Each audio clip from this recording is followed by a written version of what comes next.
Hello and welcome back to Introductory Astronomy. Today we're going to talk about evolution of stars more massive than the Sun. Take a look at this HR diagram. It depicts evolutionary stages of stars that are more massive than the Sun. And as you can see, they follow very different paths when they leave the main sequence. If you take a look at the three tracks shown there for stars of 1, 4, and 10 solar masses, you can see that the evolutionary stage is shown only up to helium ignition. Stars with masses comparable to that of the Sun ascend the giant branch almost vertically, whereas higher mass stars move roughly horizontally across the HR diagram from the main sequence into the red giant region. The most massive stars experience smooth transitions into each new burning stage. No helium flash occurs for stars more massive than about 2.5 solar masses. Some points are labeled with the element that has just started to fuse in the inner core. High-mass stars, just like all stars, leave the main sequence when there is no more hydrogen fueling their cores. The first few events are similar to those in lower mass stars. First a hydrogen shell, then a core burning helium to carbon, surrounded by helium and hydrogen burning shells. Stars with masses more than 2.5 solar masses do not experience a helium flush. Helium burning starts gradually. A 4 solar mass star makes no sharp moves on the HR diagram. It moves smoothly back and forth. A star of more than 8 solar masses can fuse elements far beyond carbon in its core, leading to a very different fate. Its path across the HR diagram is essentially a straight line. It stays at just about the same luminosity as it cools off. Eventually, the star dies in a violent explosion called a supernova, which we're going to cover in a few chapters. In summary, so here are all the scenarios. Initial mass of less than 0.08 solar masses. The final state is a brown dwarf. An initial mass of 0.08 to 0.25 solar masses results in a helium white dwarf. We have three types of white dwarfs, the helium one, the carbon-oxygen, and the neon-oxygen. And as you can see, which type we're going to have in the final state depends on how much mass we have initially. Now, if we have an initial mass of greater than 12 solar masses, then the final state is a supernova. We know that all stars lose mass via some form of stellar wind. The most massive stars have the strongest winds. Therefore, O and B stars lose a lot of their mass. In fact, they can lose up to about 1/10 of their total mass in only 1 million years. The stellar winds are so powerful they hollow out cavities in the interstellar medium surrounding giant stars. Here's a sequence below of actual Hubble Space Telescope images. It shows a very unstable red giant star as it emits a burst of light, illuminating the dust around it.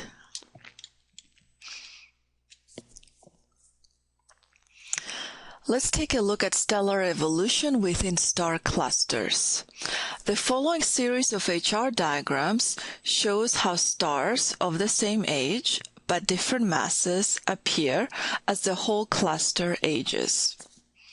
Now we know they're of the same age because they belong in the same cluster. In frame A, you can see that initially stars on the main sequence are already burning steadily, while the lower main sequence is still forming. So stars on the upper main sequence are burning steadily, while on the lower main sequence is still forming. If we take a look at frame B, though, that takes place after 10 million years, you can see that the most massive stars have already left the main sequence, while many of the least massive have not even reached it yet. So O-type stars have already left the main sequence, and you can see that is indicated by the arrows, and there are a few red giants visible. In frame C, after about 100 million years, we see a distinct main sequence turn-off that is starting to develop. This shows that the highest mass stars are still on the main sequence. You can also see more red giants that are visible, and the lower main sequence is almost fully formed. In frame D, after about 1 billion years, the main sequence turnoff is a lot clearer. And the main sequence is cut off at about spectral type A. The subgiant and red giant branches are just becoming evident. And the formation of the lower main sequence is now complete, and you can see a few white dwarfs are present. In frame E, after about 10 billion years, a number of features are evident. The red giant, subgiant, asymptotic giant, and horizontal branches are all clearly populated. Many white dwarfs have also now formed.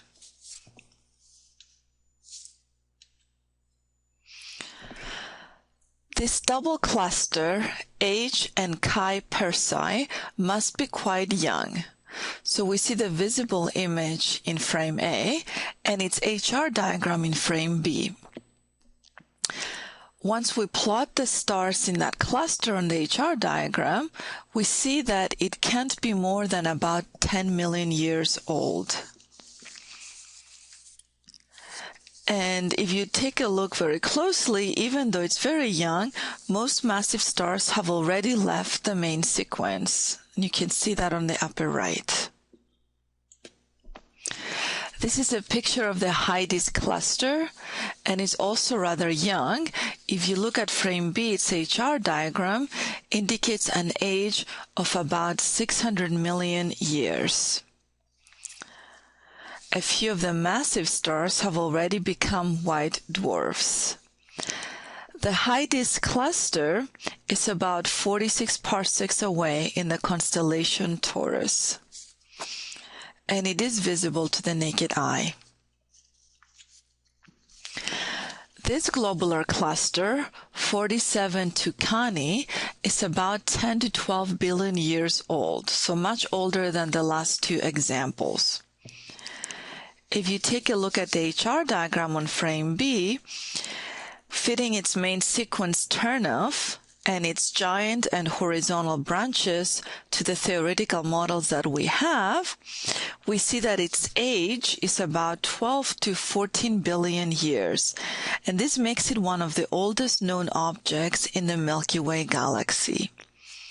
The inset is a high-resolution ultraviolet image of 47 Tucanae's core region, taken with the Hubble Space Telescope, and it shows many blue stragglers. Massive stars lying on the main sequence above the turn-off point, which result perhaps from the merging of binary star systems. The points representing white dwarfs, some red dwarfs, and blue stragglers have been added to the original data set based on Hubble observations of this and other clusters. The white dwarf data are for the cluster M4, which you can find in your book on Figure 2013. Data on the faintest main sequence stars shown were obtained from ground-based observations. The thickness of the lower main sequence is due almost entirely to observational limitations, which make it difficult to determine accurately the apparent brightness and colors of low luminosity stars. The evolution of binary star systems. If the stars in a binary star system are relatively widely separated, their evolution proceeds much as it would have if they were not companions. But if they're closer, it is possible for material to transfer from one star to another, leading to unusual evolutionary paths. Each star is surrounded by what is called the Roche lobe. Particles inside the spherical lobe belong to the central star. What is called the Lagrangian point is where the gravitational forces are equal. So if we take a look at this picture right here, each star in a binary system can be pictured as being surrounded by a spherical zone of influence, or the Roche lobe, inside of which matter may be thought of as being part of that star because it is gravitationally bound to that star. The two teardrop-shaped Roche lobes meet at the Lagrangian point between the two stars. Outside the Roche lobes, matter may flow onto either star with relative ease. Now, there are different types of binary star systems depending on how close the stars are. In a detached binary, each star has its own Roche lobe. In a semi-detached binary, one star can transfer mass to the other. In a contact binary, much of the mass is shared between the two stars. As the stars evolve and they age, their binary system type can evolve as well. This is the Algol system. It is thought to have begun as a detached binary. In frame A, we see that initially Algol was probably a detached binary made up of two main sequence stars, a relatively massive blue giant and a less massive companion similar to the Sun.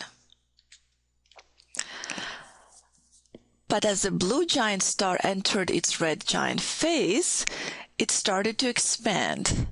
And it expanded so much that it got to the point where mass began to transfer from the red giant to the main sequence star, as depicted in frame B. So what the more massive star did, it left the main sequence, it expanded until it filled its own Roche lobe, and it got to the point of overflowing that, and that's where transfer of large amounts of matter started to take place into its companion star. Eventually, enough mass accreted onto the smaller star that it became a blue giant, leaving the other star as a red subgiant, which is what is depicted in frame C. Today, star 2, the blue giant, is the more massive of the two, but it is on the main sequence. Star 1 is still in the subgiant phase and fills its Roche lobe, causing a steady stream of matter to pour onto its companion. And here's a little summary of Chapter 20. Stars spend most of their life on the main sequence, about 90%. When fusion ceases in the core, it begins to collapse and heat. Hydrogen fusion then starts in the cells surrounding the core. The helium core itself then begins to heat up. As long as the star is at least a quarter of solar masses, the helium will get hot enough that fusion to carbon will start. As the core collapses, the outer layers of the star expand and cool. In Sun-like stars, the helium burning starts with a helium flush before the star is once again in equilibrium. The star develops a non-burning carbon core surrounded by shells burning helium and hydrogen. The shell expands into a planetary nebula, and the core is then visible as a white dwarf. The nebula eventually dissipates, and the white dwarf gradually cools off. High-mass stars become red supergiants and end explosively. The description of stars' birth and death can be tested by looking at star clusters, whose stars are all the same age but have different masses. Stars in binary systems can evolve quite differently due to interactions with each other. Study Chapter 20.4 through 20.6. Be able to contrast evolutionary histories of high-mass and low-mass stars. Discuss the observations that help verify the theory of stellar evolution, and be able to explain how the evolution of stars in binary systems may differ from that of isolated stars. Until next time.